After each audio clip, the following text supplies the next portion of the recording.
Hello and welcome to Ditching Hourly. I'm Jonathan Stark, and today I am joined by guest Rod Aparicio. Rod, welcome to the show. Thanks, Jonathan. It's great being here. Cool. So with that said, we're going to talk about the myth of personal brand today. But first, Rod, could you introduce yourself to the audience? Tell them a little bit about who you are and what you do. Sure. I'm Rod Aparicio. I run a brand strategy consultancy, and I help founders and indie consultants change the way they market themselves so that their customers buy. And since we're here, you can find my daily email at rodaparicio.com/daily. Daily email. I love it. Cool. So as a matter of fact, this is how this conversation began its life, which is that I'm on your daily list and you were writing about personal brand, which is something I literally never think about. I certainly don't have a working definition of that term. So maybe we could start there. What do people think a personal brand is, or what is it? So the general consensus or the belief is that a personal brand is mainly how people can control how they want to be seen and perceived by others. That's what they usually say. You have to build your personal brand, and it's how you can control or manipulate the perception of yourself in the market or in environment that you're in. So right away, I've got a question, which is this a solopreneur thing, or are random people who aren't monetizing, say, their Instagram feed, are they thinking about having a personal brand in absence of monetization, or does it basically always exist in this kind of like influencer or a thought leader or author or course seller mode? Like, do people who have a day job and aren't trying to make sales, do they think about personal brands? Yeah, because like the thing is that personal brands themselves, it's been taken as a way to move a career forward. And by doing that you only do that by managing and influencing the perception that you have. So it's been a huge, huge thing, especially taken with influencers, and that where people start saying like, you are the brand, you are the product, which is kind of a contradiction itself. Yeah. So what do you mean? How's that a contradiction versus inaccurate? Okay. So let's start with just brand, right? A brand, according to Martin Neumeyer, is the gut feeling a person has over a product, a service, or an organization. And another brand legend, David Millman, defines a brand also that is a manufacturer, meaning to create affiliations. So that only can happen with products, because a person can have either a reputation or credibility. So it's just different words that you would use. Well, so reputation, how is brand and reputation different? Like in the CPG, the Nike, how is brand and reputation different? Because they seem, I mean, I'm a neophyte here, but it feels like a very similar thing. Like I've always liked the quote, like your brand amounts to the promises you've broken. You know what I mean? Like, is there a difference between reputation and brand? Okay, so a reputation can be linked to a person, and a brand is something that you make artificial. So, for instance, one of the things is that a brand is not created in a consensus through different people. So let's say that if you have 1 million customers or 1 million people perceiving you, then you have 1 million different brands. And what the branding itself does with that product or service is find the consensus among them. And that's what a brand is built on. Okay. That makes sense. Brand is in the mind of the beholder. Yeah. And they're trying just like to value. Right, exactly. And so like a brand manager or someone like that, whoever's in charge of managing it, is what they're trying to do is keep everything across all touch points aligned so it is the most similar across all the minds, right? Exactly. And that's why you can try to keep it consistent through times. And the thing also about a brand and difference from a reputation is that you can rebrand, which means that you change maybe even core features or core values of the product itself. A person, that would be an absolute contradiction on doing so. That's a great point. That landed with me really hard. You can't re-reputation. Yeah. Right. Okay. So Let's bring it to the personal brand standpoint, because I feel like we've got a pretty good definition of brand there. What's the point of a personal brand? What are different reasons why someone would try and create this? I don't know. Is artificial the right word, or is it just curated version of themselves? It's more like an artificial because it takes different touch points and different, for example, it takes visuals and it takes, you need to build voice or you need to find your voice but you've always had it. Control, right? It's about how you can control being perceived by others. And unless you're Obi-Wan Kenobi, Yoda, or Luke Skywalker, it's very unlikely you can actually control how everyone perceives you. Well, control is probably, influence would probably be a better word, right? Like you certainly can't you do Jedi mind tricks on people, but you could certainly take steps to influence how you're perceived, right? Like, I typically don't swear my head off on podcasts, but maybe I swear more in real life, depending on, if I'm working on my garage door, it's highly probable, but that's not artificial that I don't swear on podcasts. Unless you're talking about something way more calculated and like really someone playing a role that is unlike their normal life. Yeah, that's the thing. Like beliefs go into, you need to build this persona or you need to build this image that you have to keep at all times. And maybe that goes only on one side of yourself. But at the same time you need to be authentic, right? So if you want to be authentic, and you're hiding some of the stuff, does it really go align on those two? So the first time we had Seth Godin on The Business of Authority, we got into the authenticity thing. He's not a fan of authenticity. So, but he defines it differently than I would. What's authentic mean? Why does it matter? So authenticity in that process or in that sense comes as you. So first off, Seth Godin refers to authenticity as the opposite of being professional or just like keeping who you are, right? Exactly, yeah. And as I understand, on this other side of authenticity is about how you can show up yourself and being different from the others that are surrounding you. Interesting. That's not how I see it. I see it a third way, which is that you're not being a phony. Mm-hmm. I might be exactly like the person next to me, but I'm just not being a phony. Yeah. Don't fake it till you make it kind of stuff. Right. But you might be, you might authentically be like, hey, I'm just learning how to do this. I'm not an expert at this, but you might find this screencast useful anyway. And like, to me, that's just being yourself, pretty much being a real version of yourself at all. Because people are different in different contexts. Like I'm different with my kids than I am with my spouse, than I am with my brother, Matt. So you emphasizes different parts of your personality in different social situations. So there's, on a podcast, for example, you're going to get a slightly more professional version of me, but it's still me. Yeah, but you don't hide the other parts that are like core to you, like your values, right? Sure. Yeah. Deeper things, but I just might behave slightly differently. In terms of, mostly language, because my whole world is language. Like if we met in person, it would be the same. Like, I would probably not dress in my karate uniform or in sweatpants and a tank top if we were going to meet for drinks or something. I sometimes wear sweatpants and a tank top. Does that make me a phony if I don't wear them to a social event? I don't think so. Not at all. Right. But values, the deeper foundational things. So you're telling me that, what you're implying, I think, correct me if I'm wrong, is that there are people out there who are grooming this sort of personal brand that they want some segment of the population to perceive as real, I guess, that is misaligned with their core beliefs. Like they're just playing a role like an actor. Yeah. And it goes as something as like a hypocrite, like hypocritical. Yeah, they're trying to build and maintain an image, right? That accommodates the best to the market they're trying to get into. So they try to mold themselves into what they believe that most people will approve of or will buy into, right? If it doesn't work, you keep changing that image and those values. This is what it's called a rebrand for most companies until something sticks.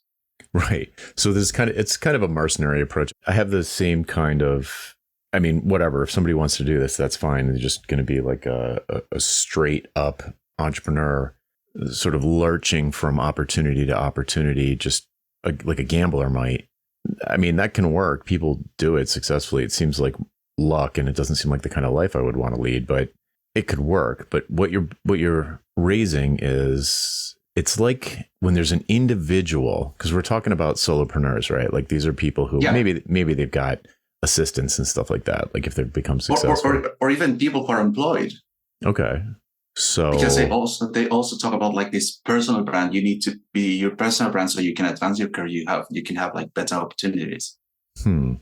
That's totally foreign to me. But at the last time I had an actual career-like job was in 2001 or 2. So there was no social media really back then. And I mean, there was not even MySpace. I think Friendster was the thing. But yeah, let's not even go there, because like no one listening to this is an employee. So let's focus on like soloists. And what's the advice then? Like, so if I'm a soloist and I, and my name is the URL, my name is the brand, is there a difference between a soloist who has a business that has a brand reputation and a personal brand?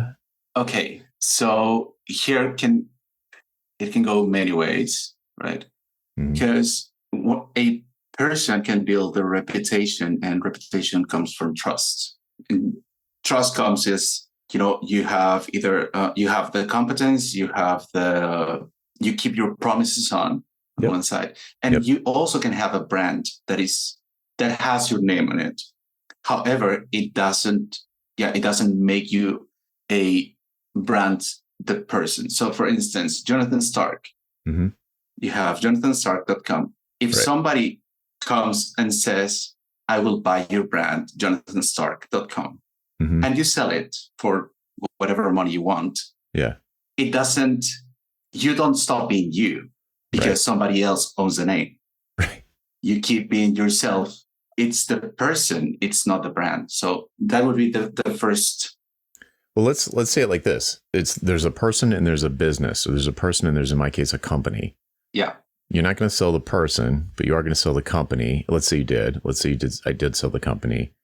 The company, so I would imagine that right away, if that was public knowledge, right away, it would throw a group of people would be like, let's see what happens. Right.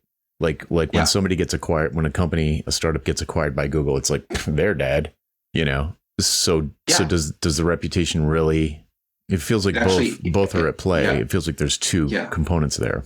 Yeah. And on the other side, like in the same example, what you're doing is you're lending your reputation when you're selling the company to leverage it. But if they start making bad decisions or different values, like you have Louis Vuitton, you have Chanel under names, right? Brand names. Yep. But if they start hiring kids from Asia to do the work, it goes, oh, okay, the person is dead, but it had this reputation on fashion. And what's this wrong value, or they're going against this value of child labor. Right. That comes from the brand and the company. So it makes a difference. However, it leverages on the first person that is selling. Yeah, the starting point. Does it make any sense? Yeah, a little bit. So it starts there because the values and all of that it's sort of easy. Well, you're saying that people decide not to do this, but it's kind of easy to let your value. It's kind of, to be honest, it would be hard to prevent my values from oozing into the things I do for JSC Inc., the business. Yeah. Right. So it would be hard for me to prevent that from happening. But you're saying that there are people who will just pick up, I'm trying to think of something that I don't value that somebody else might, and just be like, I'm all for guns. I think everybody should own guns or something, and just opportunistically be like, oh, I want to sell silencers or something. This is so super dark, and then just like ignoring their values and that would be inauthentic, right? By your definition. Yeah. It'll be like, it doesn't go aligned with what you believe at the core of yourself. And it also brings me to these two terms of aspiration and inspiration. Okay. So an aspiration is something that, yeah, you aspire to, that you want to become, not necessarily that you are. So that takes a lot of effort and an uncertain outcome. The things that without the continuous motivation, it fades away, or you just like drop it. And inspiration, however, is simpler to keep because it moves you. It's who you are. It's what actually moves you to do the things that you want to do. Mm-hmm. Cynic calls it the why, and you have like others as personal narratives going through. But it's just way easier to have an inspiration to help and elevate others, right? Mm-hmm. And where it's not about you, it's about the others. It's about the ones that you can serve and you can help. Right. Right. So how does aspiration versus inspiration play into this idea of personal brand in your definition? So an aspiration in the idea of this myth of personal brand is that you need to become this sort of like image and you have to keep it, you need to maintain it, you need to improve it, even if it doesn't really stick with you, even if it doesn't really move you from the inside. I was going to say, it seems doomed to failure if you did that. Like, it's just like this mercenary, opportunistic kind of approach. I see this in business, like personal brand, regardless of personal brand, where people just jump from niche market to niche market looking for a hit, looking for like easy money and a silver bullet. And it's just, they just leapfrog and never get anywhere. And they'll say like, oh, niching down doesn't work. It's like, yeah, because you did it for 3 months and then you move on to the next thing. That's why I say help people you like get what they want, not help people who have a lot of money get what they want. Yeah, anyway. And that comes from an aspiration, right? I want to have money because I want to be famous. Yeah. But also, like, once you get famous, you lose that motivation eventually. Yeah. Okay. So it's kind of aspirational is kind of self-centered, and inspiration is more self-focused, and the other one is others focused. Right. That makes sense. Okay, so how would you wrap up this concept of the myth of personal brand? Is it just like hypocritical at its core, or a paradox or something? It's a kind of like it's an oxymoron, and the take that comes from my point where I stand goes as a brand is a thing. You can shape it, you can manipulate it, you can mold it to your will. A person is not one, because you have, speaking of like that authenticity, originality also has this richness of self-reflection, right? Mm-hmm. And that's the thing that makes you stand out and being different, like the self-reflection and alignment with what you actually believe and how you can help others. But that wouldn't result in a personal brand, you're saying? That results in a person or their character, or because it's like, not that people can't change, but things like that you just listed, they don't change that. They're not changing every quarter. Like things like that change rarely, if ever. Right? Is that fair? Yeah. And instead of that, you can call it, I know someone who has this thing called business of authority. Or the reputation, or Wes Kao also calls it like personal credibility. So there are different terms that are about helping you define yourself as a person and work towards these traits, even the contradictions themselves of, I'm thinking this today, I might think the other thing tomorrow, but that's not going to change the way I am at the core of myself. Right. Yeah, values. Like, it'd be very weird if your values were changing like even every 10 years. It'd be weird. Yeah. And that's one thing that actually can happen with brands. True. A brand can go like Nokia, going from paper mill all the way to telecoms. Yeah. And they didn't have anything to do. And some of the values change. So yeah, they sold rubber boots at one point. Yeah. Right. That's to me, that is the way that it makes the most sense to me.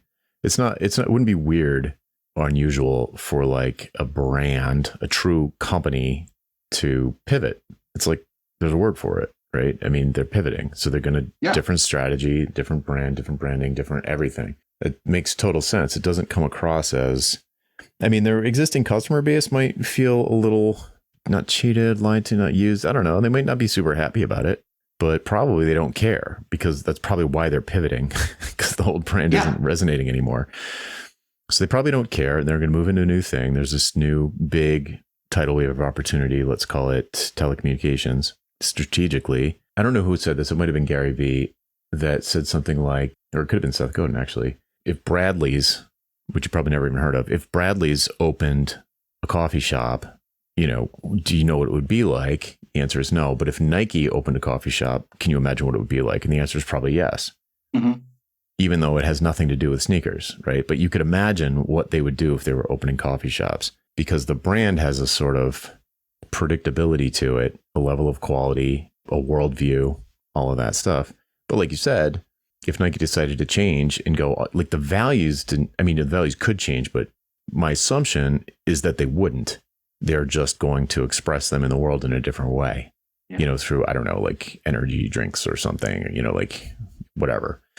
But if the brand is really weak, the company brand is really weak, you just like no idea. Like Sears would be a better example. If Sears was going to open up a chain of coffee shops, like who the heck knows what that would be? Yeah. Or and even then with the Nike example that you had there, it can be also, as you were calling, opportunistic, right? So they made a bet when Colin Kaepernick issue happened, and it could have gone well as it did. It could have gone really, really wrong. And instead of like having this massive bump on sales, they could have gone all the way down in sales. And as a brand, what you do is you take away that problematic thing from you, as Adidas did with Kanye West. They took the brand off the brand itself of Adidas and making it, gotcha. You know, it's not working with us at this moment. As a person trying to eliminate, de-learn those kind of like experiences that are ingrained in ourselves, it's impossible almost. So just to make that clear for the listener, I think what you're saying is that like Kanye has a personal brand. It's not like Kanye Inc. is not like this, like it is, well, like Elon Musk is another example right now, seems to be enjoying a extreme downturn in popularity. I almost wanted to go into the celebrity thing, but I think it's irrelevant for the audience. So let's skip that. Here's a more useful question. What should someone who's a solopreneur be thinking about in terms of, like, should they be thinking, oh, I want to have a company brand, but I don't want to have a personal brand? Like, what should they be thinking in terms of what's my promise to my audience? That they, first of all, that they forget about the brand and they focus on the problems and the people they want to serve. Okay. Because I love that advice. As you say, you know, help people you like get what they want. Once you start doing that, you stop focusing on your visuals or how you sound or whatever. It comes from yourself because you actually want to help others. And that's going to build your reputation. It's going to build your authority, your credibility within that niche or market. And yes, it does help to have brand attributes in your company, in your solopreneurship, but it doesn't define what you actually do. Right. So what I think what you're saying, and that's funny too, because when we first jumped on, I'm like, I never think about this. I don't know what it is. And it hasn't seemed to hurt me not knowing what it is. So I tend to agree with, you know, just as data point of one, it's like, I never think about this. So maybe it doesn't matter. Right. So what you're saying is it kind of doesn't matter. And it's like, just if you're a solopreneur, like just focus on helping people. And that's what you need to think about. Like if you're spending time thinking about yourself and your image and how you're being perceived, that's probably a waste of time. Is that accurate? Yeah. And that's going to wear off at some point, because you're going to see that since you're focusing on yourself and nothing sticks, you get frustrated and you lose hope that actually you can help people instead of actually doing the help. Right. Okay. So in your definition, it's like thinking about personal brand is thinking about yourself, and what you really need to be doing is thinking about other people. Yeah. Yeah, it's easy to get behind. It I learned it from a few people. Something just popped into my mind that was related. I'm pretty sure this was a Seth Godin quote inside of the marketing seminar, but he was talking about direct marketing and brand marketing, direct advertising and brand advertising. Somewhere he's talking about this. And he was like, I don't want to put these words in his mouth. It might not have been him, but I remember a quote from someone I really trusted who had experience with this, that you don't need to worry about brand advertising for a really long time. if you're, just talking about advertising or marketing, like the kind of stuff Nike and BMW does, where they just show like, or like Patek Philippe, where they just show like a dad with the son and say, you don't own a Patek, you guard it for the next generation. They're just like presenting this feeling. Yeah. And it's like for a business that's one person or close to it doing like low seven figures or less, like you don't need to be thinking about your brand. I feel pretty strongly about that. Yeah. And you don't even have the pockets to do that. Yeah, that's what I mean, right? It's such a diffuse bet. Yeah. It's a risky and reckless bet, actually. Right. Because it's putting money in something that you will not be able to keep on in a long time. Because it's not only like big companies don't do just one campaign. They do a set of campaigns towards a revenue goal or sales goal or whatever they're building on. Mm-hmm. And that's why they have these big pockets. Right. Yeah. We as solos, not really. Not the best use of resources, right? That's for the Queen Mary. It's like you're in a jet ski, and I like jet skis are my favorite. Like they're fun. So it's like copying Nike when you're doing $500,000 a year on your own is like probably when you're Mikey, yeah. When you're Mikey. Okay, there's a good one. When people talk about brand with solopreneurs, what are they talking about, like in a useful way? Because I believe there's something useful there for sure. Especially I would usually talk about it as positioning, not branding, though. I think what are the relationships there? Because I presume you're familiar with that. That's what it actually is. It's a way of positioning yourself, and it's about alignment. It's about who you actually are that is aligned and attracts the people who believe what you believe or that feel aligned with you. Mm-hmm. So there's some affiliation to the worldview. Yeah, there's some affiliation to the worldview. This is why it's simpler but hard to go through psychographics and just like demographics, for instance. Yeah, double click on that for me. Like it's simpler but hard to use psychographics. Yeah, because it just like lets you see a whole picture instead of, I don't know, King Charles and Ozzy Osbourne, right? Mm-hmm. That meme that went like all the way through. I didn't see that, but it's funny on its own. Yeah, they share the same, pretty much like they share the same demographics. I see. But they're absolutely different. A little bit. They have different needs.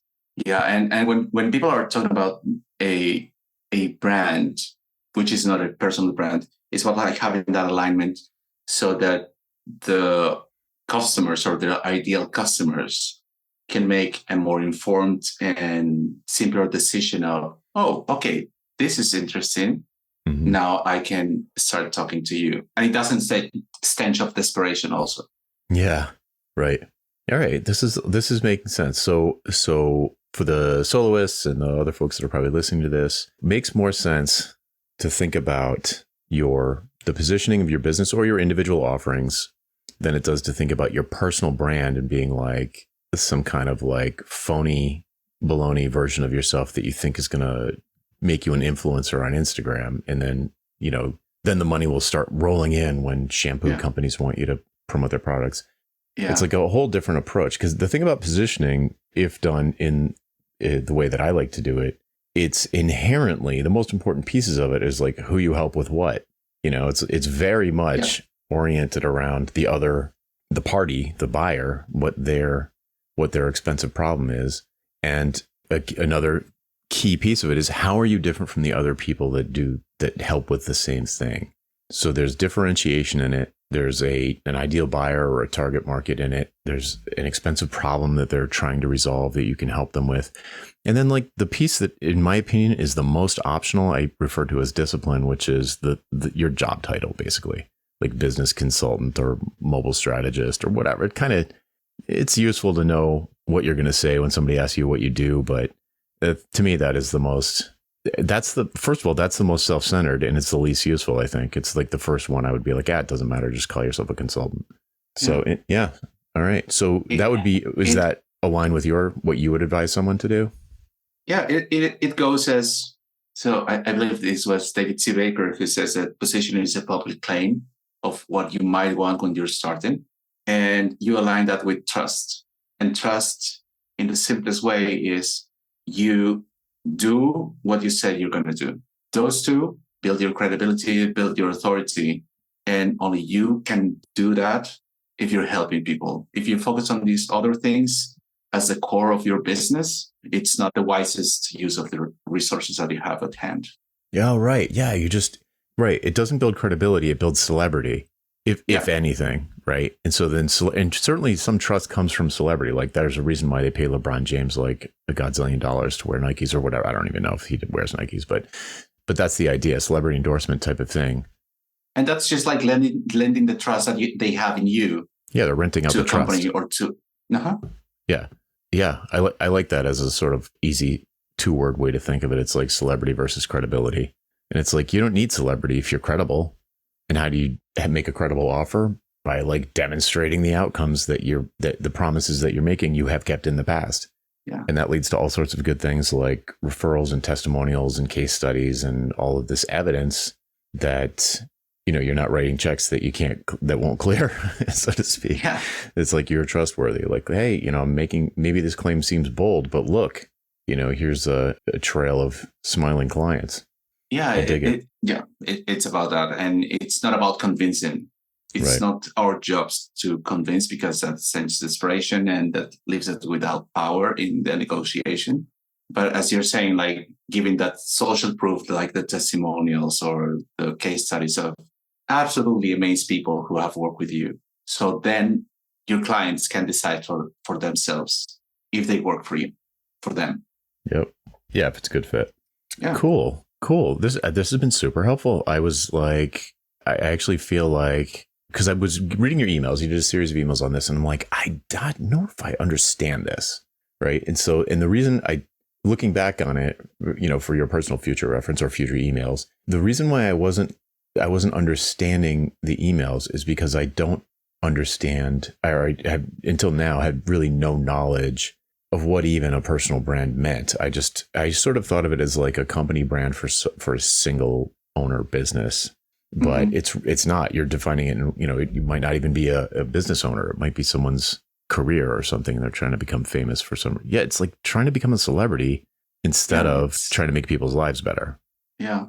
And I tell you, I know that for experience. I fell into that fad, and it doesn't really take you anywhere in the short term or in the long term, and you only lose focus of how you can actually help.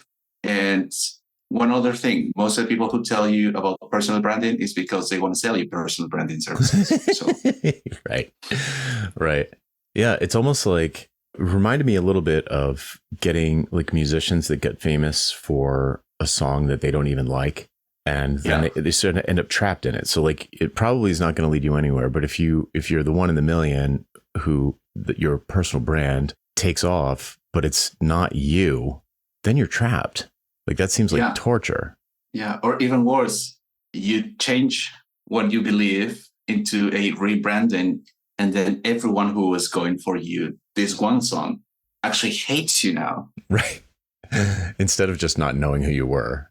Yeah.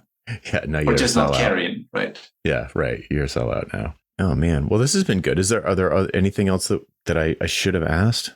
I don't think so. Like the main part was about not being self-focused and start talking about your personal brand, about what you do, and instead focus on the people you want to serve. Mainly is how you can help them.